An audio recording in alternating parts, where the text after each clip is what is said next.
Live, it is Orange and Blue today, 3:30 p.m. Mountain Time. Cecil, Lammey, Andrew Mason, D'Amico Ryans? Not on the show. Trust me, if he was on the show, Mace, we'd have lots of promo for that, right? So like, make sure to tune in Orange and Blue today. But D'Amico Ryans Day, which means it could be the day where the fortunes change, the directions change, the future changes. That's why it's like I'm on eggshells everywhere I go, because I'm like, at any moment, I got my backpack, I got my laptop, the Broncos could just fall in love. They can make this decision. Now, not now, but it just seems like we're the final countdown, right? We're not talking about Europe, baby. We're talking about the Broncos. Every day. Sound like Vic Fangio. It just seems like, okay, we're getting closer. Today was D'Amico Ryans Day.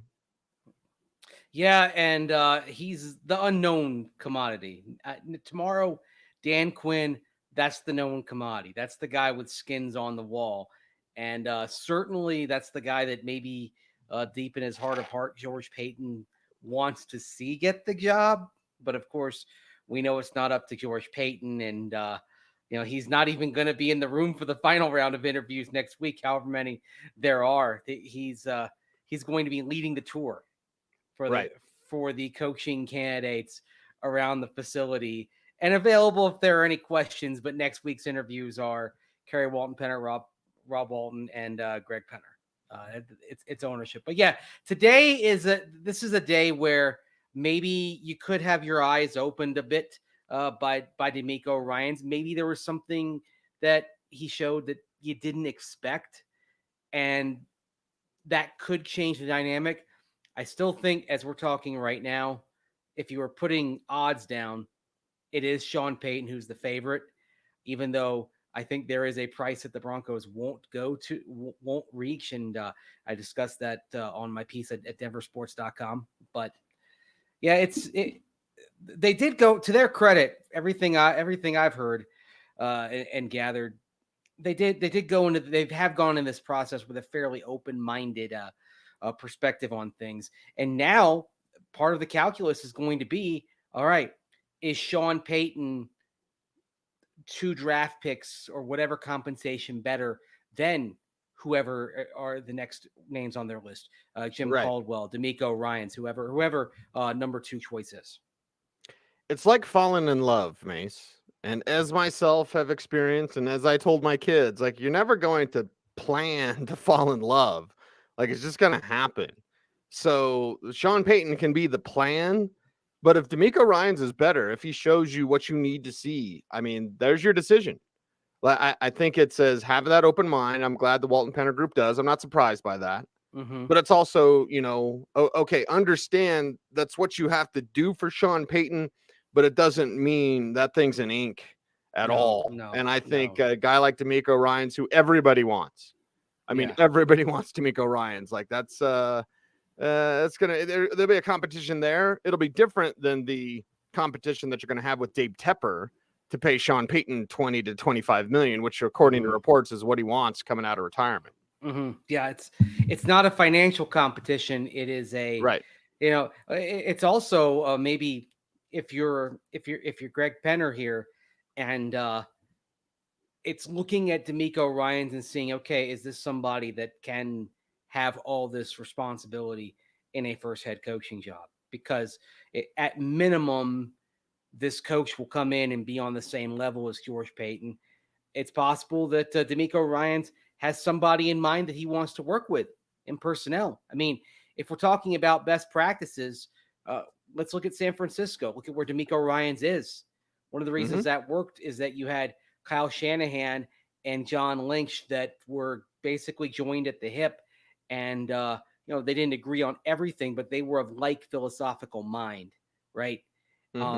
That same year in Buffalo, Sean McDermott and Brandon Beane both came over from Carolina. Same thing. They were like philosophical mind. They were separated by about 4 months because Beane came over after the draft cycle to replace Doug Whaley. But that's part of the equation too. And that's another reason why it's so interesting that the second round of interviews is not going to involve George Paton, because let's say D'Amico Ryans makes it to the second round and has a chat with Rob Walton, Kerry Walton Penner, and Greg Penner at Broncos headquarters. I would imagine a significant part of that conversation is going to be, D'Amico, who do you want to work with personnel wise? Because he may have an idea that is somebody other than George Payton. Right. He may have that idea. And what I love about going after a guy like D'Amico Ryans, one, it's more that team competition, but then it comes back to him. With Sean Payton, it's a financial choice. You're going to have to outbid the Panthers. One, literally outbid them for the coaching salary of Sean Payton. But two, you're going to have to outbid them for compensation. With this other scenario with D'Amico Ryans and just something I was writing about earlier, Arizona, on D'Amico Ryans, Colts, they're on everybody. Their coaching search, while I'm glad it has D'Amico Ryans, it also has like Bill Callahan, like, okay, Indianapolis, you're just looking everywhere. Brian Callahan, not Bill Callahan. Yeah, who was on the Broncos list last year. Yeah, hey. I mean, Callie's not some out of nowhere coach here, but like the Colts interviewed their special teams coordinator. And I think part of the thing going on in Indianapolis, it's like, I think Jim Irsay in his heart of hearts wants to hire Jeff Saturday. Yeah. Full time. Yeah. Trying to get talked out of it, really. Yeah, like you've got Chris Ballard is trying to say, Jim, no, don't do this. Avoid. Yeah. Oh, I mean, the Colts are kind of on their own island, basically. Yes. I mean, their coaching search is much different from all these other teams. But with D'Amico, here's what's interesting, because I can't say like I'm best friends with Ian Cunningham, but I'm friendly with Ian. I love the fact that he was able to tell Arizona no for their general manager position. Like that's a man that has come up through the ranks. Used to be the Western scout for the Ravens. Used to cover CU. That's how I'd ever run across him. That in the All-Star road trip. So when you have someone like Ian Cunningham who can kind of pick and choose where he wants to go, I love that. When you have someone like D'Amico Ryans that'll have multiple suitors, I love that, because like Lisa Simpson, I choose you, Mace. And I like that better than just we outbidded for Sean Payton, which they can do anyway. Then whatever they want, they can get. But if you are really fall in love with that guy like D'Amico and he chooses you, I think that might be the right formula.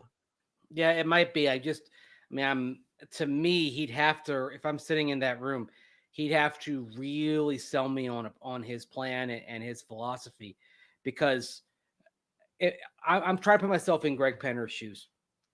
You buy a team, in the first year, you have a coach who's never been a head coach before.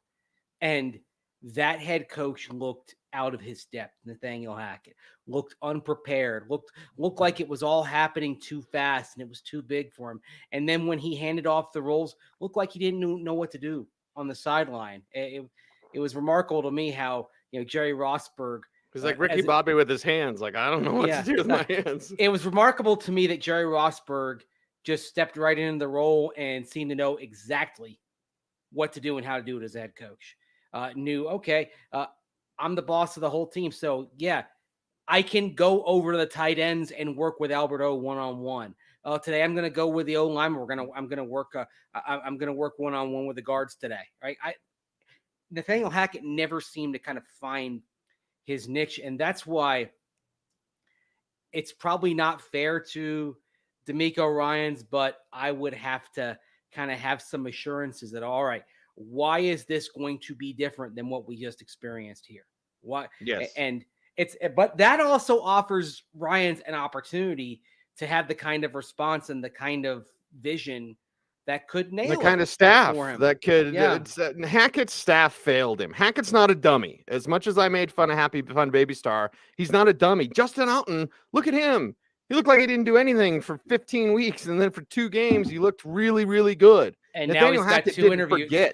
He's got Hackett 2 didn't forget how to coach. Yeah. Okay. He didn't forget. His staff let him down, and he wasn't prepared for this. So D'Amico can prepare his staff, maybe with those up and coming guys. Well, Hackett didn't forget how to coach, but the thing with the staff letting him down, that was ultimately Hackett's call. I mean, that was part of his philosophy as well. And it was Payton letting that he wanted mostly a young staff. And usually, look, the GM is typically going to let the coach compose the staff, right? Going to let the coach have say. Well, what happened with John Elway, with Vance Joseph, and even with the potential with Kubiak being on the staff of Vic Fangio in 19 before that went us under. What happened with John Elway, that's unusual. Usually the GM is going to let the coach put together the staff that they want. And so that so that's where Hackett's staff failed him, but it was also a little bit on Hackett as well, because that was the staff that he chose. It was the staff that he put together. He should have had more experience, and that again, that's another thing with D'Amico Ryans. Okay, you've never done this before. Who's coming in? Because honestly, if I'm Greg Penner and D'Amico Ryans' answers on staff composition are, well, we're going to bring in this position coach to be the play caller. We're going to bring in this position coach to be a defensive coordinator. We're going to have this assistant special teams coach move to special teams. I'm saying, nope, I'm sorry, D'Amico. We just lived this sort of thing. We got to go in we can't go in that direction right now. Right. And I'm not a fire Peyton guy, although I do have issue with some of the things he's done. The letting the staff just like be a bunch of youngsters, that is Hackett's choice, but it also went to Peyton greenlit it. Hey, I'm thinking about Butch Berry instead of Mike Munchak. Like that was awful. Why? Yeah. It was a misstep. Yeah, I don't want a staff of buddies. And that was the case. That was the case with some, not all the hires, but some. Certainly Justin Outten, Butch Berry were people that Nathaniel Hackett knew really well. Although I think one of the things we've seen is that Justin Outten, we found out the last couple of games, the guy's got some skill. The guy, if anything, you look back at the season and you're like, all right, he should have been calling plays all along. Well, there's Russell Wilson scoring 3 touchdowns a game. I know. Like, so it's the Jets, and who else got him? Got Hackett. Yeah, well, the Jets. Who's talking to Hackett? Hackett's talking to the Jets. Okay, there wasn't another one. I don't think so. No. Okay. It's Justin Outen's talking to the Titans and to the Rams. Now, of course, with the Titans, that would be play caller, and the Rams wouldn't be. And the interesting thing about both those jobs, Cecil, is that for Justin Outten, those might be 1-year jobs. You've got, I think there's probably a better chance of being around for the long term in Tennessee. But with Sean McVay, I mean, McVay's basically going year to year. Yeah. So. Yeah. So you'll have your choice if you want. By the way, Nate wants to know, is the heat off in the crib? It's Roxborough. So as someone, I did go downtown today, Mace. I had a meeting. Downtown Denver. Yes. And I was you guys didn't get any snow. I come home to Roxborough and I've dug out my driveway 3 times today. No, 3 times. Yeah. Here in the city limits, I'm down in DTC, but within the city limits, I think we're basically like 6 to 8 inches. It was, I mean, I drove over to the studio yesterday, and it was still snowing, but I didn't have any problems. Just you have to drive carefully. That's all. Hands on the wheel, eyes on that road. Hands, eyes. Four-wheel drive. May remember that movie. Dana Carvey's movie. It was like his only movie.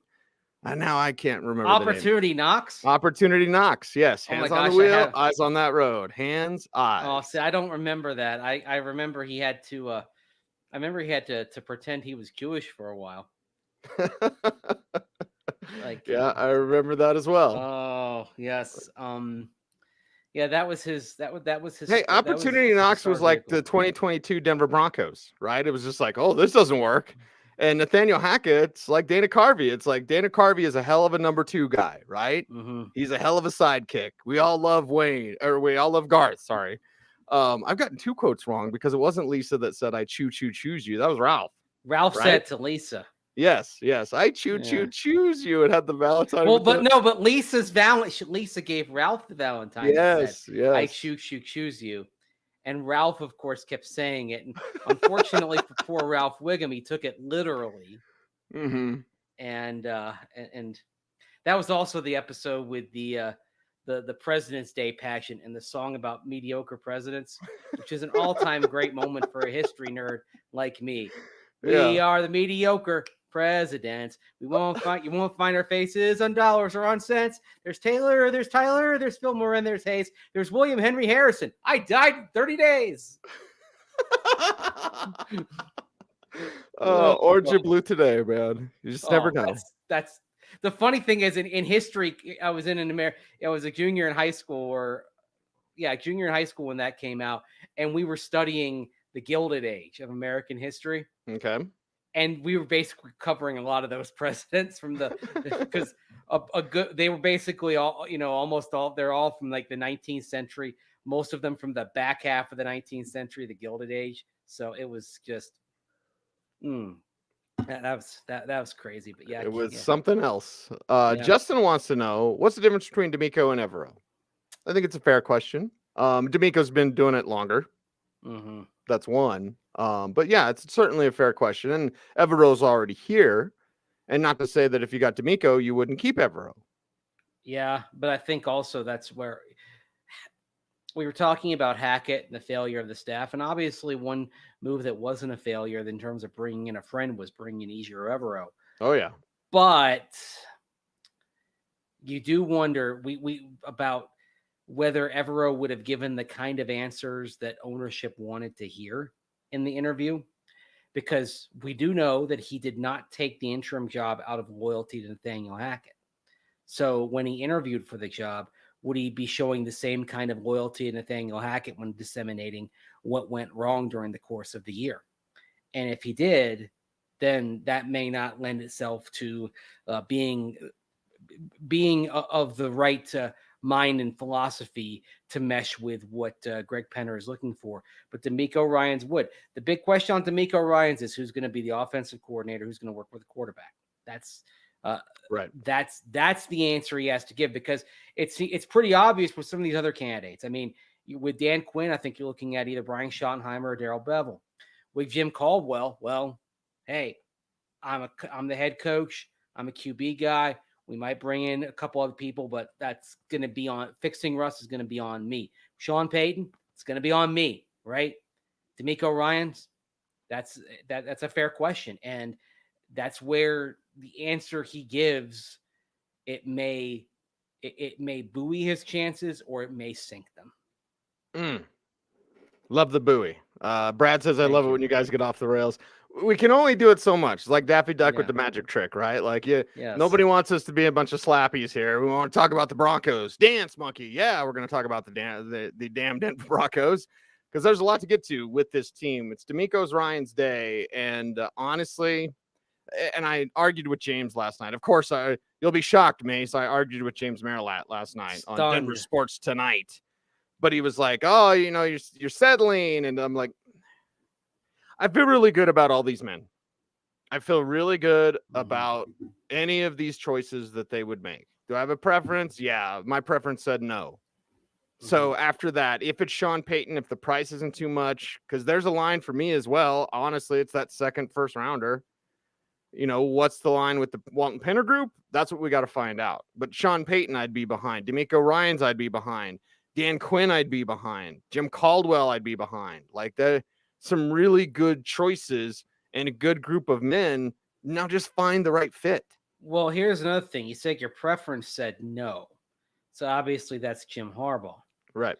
So then where would David Shaw be for you, since he's basically, Jim Harbaugh's protege?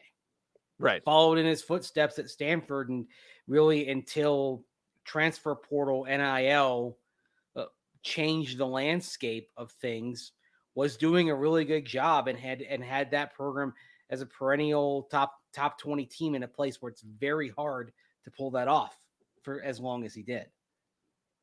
And I think also, I mean, that's another thing with Shaw.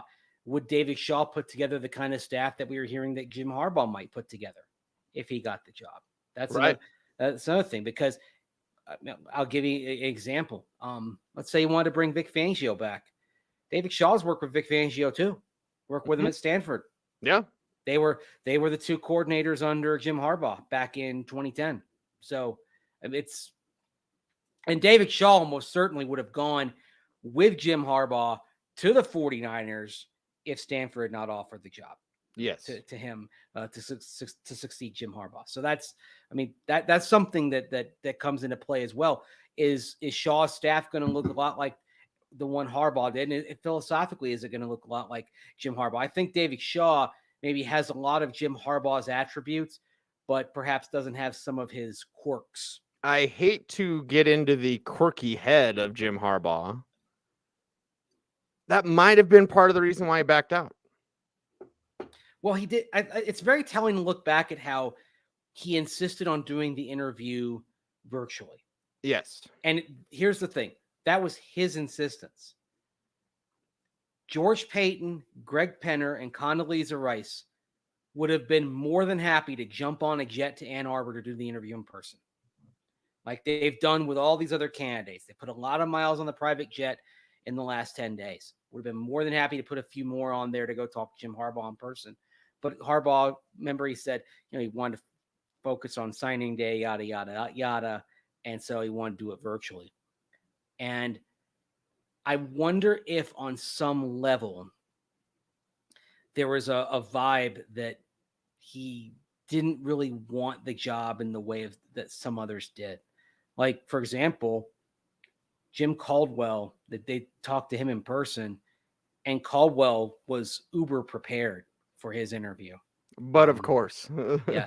Which doesn't surprise me. No. Jim Caldwell may not have always won every game he coached, obviously, but that man was never unprepared for a game in his life. Jim Caldwell's the reason you didn't win Super Bowl 47, because he took over for Cam Cameron, and talk about prepared. Yeah. I mean, it was like almost a Justin Alton thing, where it's like those last switch 4 games, flip, boom. like the Broncos played the Ravens that year Mm-hmm. under Cam Cameron, and they won. Then they play him with Jim Caldwell, and it's, double overtime chiller. Mm-hmm. But there you go. Yeah. No, I like Jim Caldwell. I like him a lot. Yeah, I do too. I mean, he's kind of the guy that if it's not a formality, the second round of interviews, if they, because last year the whole thing with second round of interviews was, it's going to be it's the interview, the second round of interviews is going to be in person, but it was only Nathaniel Hackett, and that was it, right? I actually want to see more than one second round of interviews next week. So would it all surprise me if the second round includes Jim Caldwell? No, it doesn't. By the way, just a real quick thing. Speaking of D'Amico Ryans, his interview, as reported by Matt Mayoko of NBC Sports Bay Area, one of the best ones. Yes, he just said his interview will be in person. Kind of, we were noting that as well, and it's later today, so the interview hasn't happened yet. It's going to be a late afternoon, early evening interview. Gonna be a late nighter. All right. It's gonna be a late nighter, and I imagine that means it's gonna be a late night flight to the Metroplex to go talk to Dan Quinn in person tomorrow. Unless I didn't even think about no, it sounds like they're doing it in Dallas before they leave. Okay. I mean, I guess they could do it after the Cowboys arrive, but that would be Saturday. So yeah, it's going to be the interview will be in Dallas tomorrow. But yeah, that'll be interesting. Matt Mayoko, you know how great Matt is? Tell me. I texted Matt one time, and this might have been a combine-ish something. I just wanted to get him on and talk about whatever. Yeah. He texted me back right away, which is good. He's very good about that. I'm not. It's something I need to be better at. Well, I'm just like, I try to keep away from my phone. Well, the thing is, you know what? I'm not being discourteous, but I reply on my time, and I'm sorry. I don't like the notion of being reachable 24/7, 365. Right. I need some, I can't do it right away. I'm in that regard, I live in like 1980, basically. I take my time. Nothing wrong with that. So I texted Matt. He texted me back right away. He's like, I'm sorry, I'm on vacation in Hawaii. And part of me, I immediately, I was like, oh my God, I'm sorry. And then part of me was like, why in the hell would you ever text anyone back if I'm going to right near the beach, boy, like I'm just like I'm Was it a personal response or was it a form? Because I mean, it I was think personal. It was personal. okay, yeah, Yeah. because like Hmm. I'm thinking that when I do when I go on vacation here in a few weeks right after the Super Bowl, I may like do like an out of a text response. It's kind of I'm out of the I'm out. office. I'm off. Don't don't bother me. Like sometimes you get a text when people are driving, which I think is really good. Because as a Jeep owner, Mace, like I look down on newer Jeeps. Gotta get an old Jeep, baby. Anyway, Jeeps are great for sponsorship purposes. But like since I can see down into people's cars, I Mhm. see so many. It's so scary. It is. I'm like, just put me in a little car so I don't know what everyone else is doing and I'm ignorant because then you sit up high and you look down and Mhm. someone's like, why is that person drifting near the line? Oh, they're They're texting. watching YouTube or whatever. Like, I Yeah. don't know. Well, at some point here in the next 2.5 weeks, I'm gonna make a about a 14-hour drive east that I'll do over 2 days. Oh my gosh. Right, right. I was responding to the message there on our screen. Yeah. And anyway, by and large, I will not be reachable when I'm driving because and the other thing is I like to kind of zone out when I'm driving Oh, too. I love road trips. You Like road trip guy? You got to be a road trip guy, Mace. I love road trips. And Yeah. for me it's yeah, you get some good podcasts to catch up on. Like I listen to the Good audio entire book. yeah, I listened to the entire podcast. I actually don't like audiobooks as much as most people because I can read faster than I can listen. So I still prefer to just read None with of my that own eyes. surprises me, by the way. Yeah, whatever. Anyway, but I listened to the entire podcast that the Athletic did on Andrew Luck when I was that was about I think that was probably about half of my trip from Wisconsin to Denver in advance of training camp. I was listening to that podcast. So that was pretty cool to listen to. But I think I've got some podcasts that are not football related. They're not sports. So I'm really going to, when I make that drive, kind of check out. It's possible if the schedule breaks right, I might be doing one of these Orange and Blue Today shows from the road from my half because I usually get to like Lincoln or Omaha and then I Okay. stop. Omaha, my daughter says it like Peyton now, like always, Okay. like Nice. I'm stopping in Omaha, Omaha, she'll say. uh, That's awesome. teach the children well, right? Yes.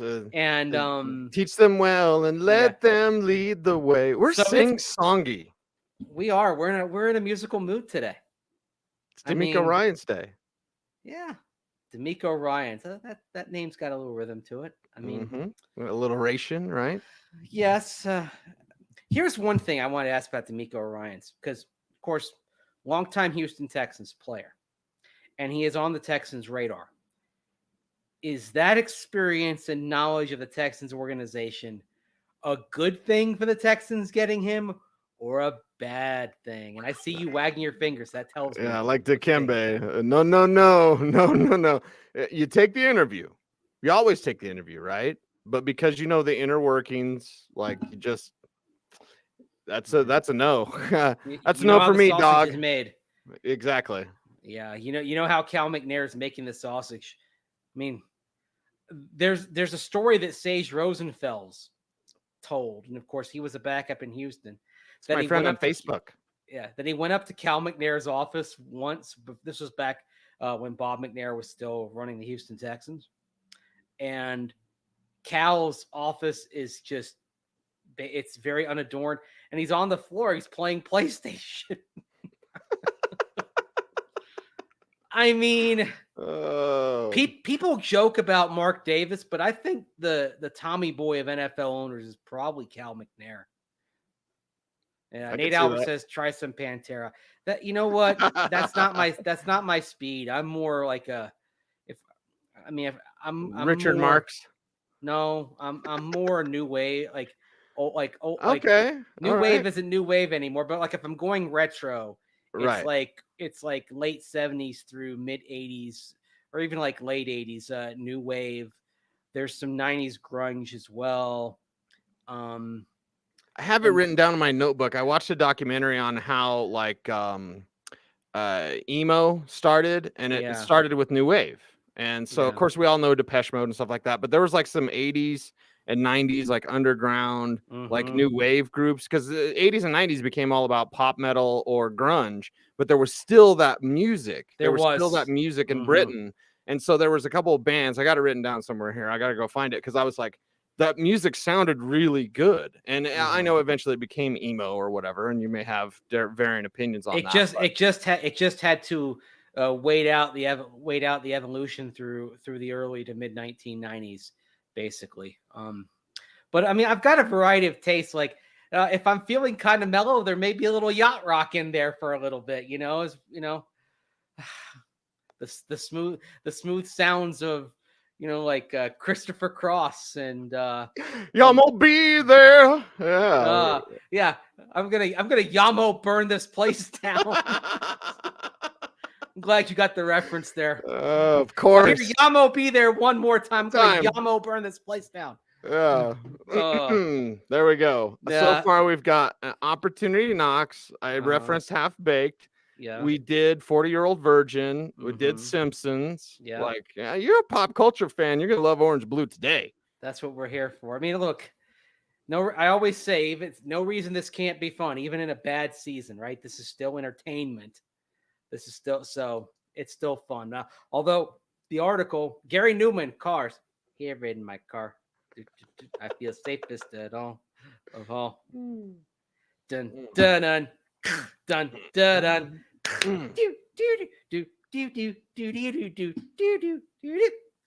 Oh man, yes. I was working out a couple of days ago, and I had a how like you have like you can like make like a little radio station based off a song like on iTunes. Yeah. On Apple Music, I guess. Like it's not iTunes anymore.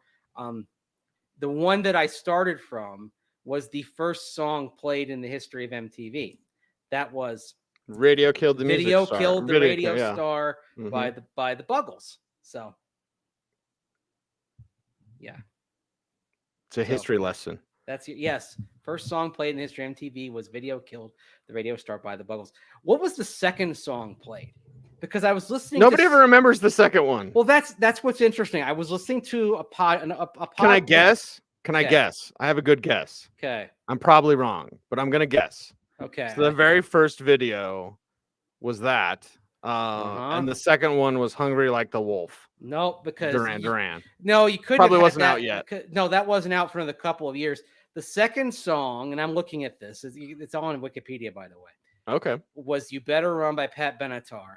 Oh, geez. Followed by "She Won't Dance with Me" by Rod Stewart, and then "You Better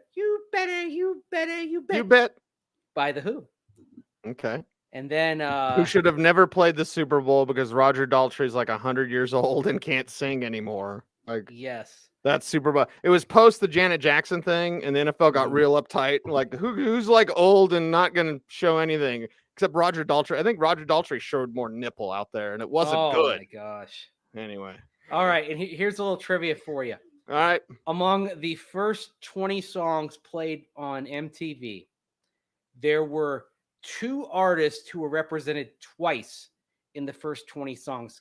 Or no, 3. 3 artists represented twice in the first 20 songs. Can you name them? Ooh. No. Okay. Rod Stewart. Okay. REO Speedwagon. And The Pretenders. The Pretenders. Wouldn't ever guess that. Yes. The Pretender, yeah, and it was both. There was multiple songs for each because REO Speedwagon had Taken on the Run and Keep on Loving You, for example, and the Pretenders had Brass in Pocket and Message of Love. So anyway, okay. See, now I'm down the rabbit hole of the first songs played on first videos played on MTV. So they played in the first. They had 116 unique videos were played, spanning 209 spins over the first 24 hours. You Better You Bet was the first video repeated. And on the first day of MTV, In the Air Tonight was played 5 times. Dun dun dun dun dun dun dun dun. That's right. Though, I'll Play admit drums and sing. I will admit to being a Phil Collins fan. Susu Studio, which I still don't know what it means. I don't think even he knows what it means. It's a girl that's been on his mind all the time. Susu Studio. What's Rick James say? What? What did Rick James say? Cocaine's a hell of a drug. It was the 80s, man. It was the 80s, man. Yeah. But I celebrate the Phil Collins catalog as part of Genesis and solo, and I celebrate Genesis when it was Peter Gabriel as well. I don't take the perspective that was espoused by Patrick Bateman in American Psycho, where he refers to the early Genesis work as too artsy, too intellectual. I mean, I'm down with that. So, okay, we're down with you every day here on Orange and Blue today. Great song, Andrew Mason. It is a fantastic personal favorite. And put that on Los Santos Rock Radio. I just referenced Grand Theft Auto 5, Mace, which I don't know if you played, but no, I didn't play it. Yeah, it's been out for like 6 years. Still awesome. I'm a sport. I mean, I don't play many video games anymore. Actually, you know what game I play on my iPad? It's like a souped up version of Tecmo Bowl called Retro Bowl. Retro Bowl. Haven't heard of it. There's a Retro Bowl. You can get it like for your iPad and your iPhone, all that. Retro Bowl and Retro Goal. But you can do things like you can customize the uniforms and all that. It's got the current and then doesn't have like current player names and all that. Although if you really want to customize it, you could to that degree. It's just a pretty addictive game, and I find myself playing it a lot. Although my current dynasty is I moved the Jaguars to London, and they are now the London Monarchs, and they wear uniforms that are like the London Monarchs of the World League back in the early 1990s. So I like it. That's how much of a nerd I am. London Monarchs. I don't think that was Brad Johnson's team, but no, actually I believe they were the England they may have been the England Monarchs, or they may have been still in London, but he was a Monarch. Yes. Brad Johnson was a Monarch. Kurt Warner and Jake Delhomme were Amsterdam Admirals. If you want to cover the other, and those 3 reasons are the reasons why we need a developmental league. Yes. Because you don't get Jake Delhommes anymore. You don't get Kurt Warners anymore. You don't get these guys, Brad Johnson, these guys that get to play. Anyway, that's a whole other show. I mentioned in my piece on quarterbacks yesterday on the State of the Roster series, Jarek Garantano, that dude, he would have been a classic candidate to send to NFL Europe back in the day. Mm-hmm. I wish we were, and then we'd be talking about him every week, seeing how he's doing. I miss that sort of thing. And if you ever want some great NFL Europe stories, hit up Nate Jackson. Oh, for sure. Oh, because he got the gamut, because he actually had to come back to the States during his season to go rehab in Birmingham, Alabama, and when you were rehabbing in NFL Europe, they had you staying at the Shoney's Inn in Birmingham, which amazingly didn't have an actual Shoney's restaurant. Go figure. Super quick trivia, because we're way overdue. Whatever. It's off season. Whatever. Yeah. We'll do a 20-minute show one day. We'll make up for it. Second show trivia I've done today that's gone over. My fault. Okay. A former Bronco. Okay. That played, and by the way, this will give too much away. I'll tell you the rest later. But he played in the actual USFL, the NFL, and the XFL. Former Denver Bronco. Can you name him? And he played. Are we talking about the current XFL or the? He played in the 99 one. So he played in the 80s USFL, the NFL, and the 99 XFL. Wow. Can you name him? And I'll give you a couple quarterbacks that'll give it away who he was.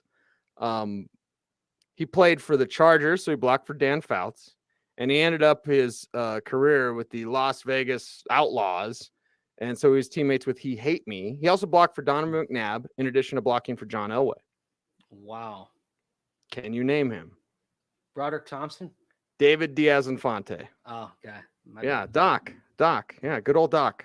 How many people can say they blocked for Dan Fouts and Donovan McNabb? I didn't realize Doc played in the XFL.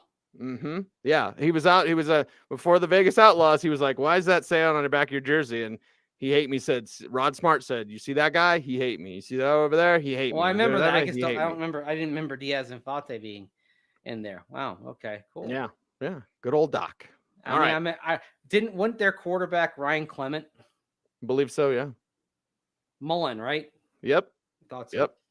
All right, that is a wrap. You never know what we're gonna do on Orange and Blue today. D'Amico Ryan's Day, Dan Quinn Day tomorrow. We're also gonna preview the divisional round. I know people wanted us to do that, so we will do that. He is Andrew Mason at Mace Denver. You follow him on Twitter. I'm at Cecil Lammey. Don't follow me. Orange and Blue today, every day, 3:30 p.m. Mountain Time. We appreciate you. Be safe. Be kind. Know that you are appreciated. Stay tuned, and as always, I ask that you please stay frosty.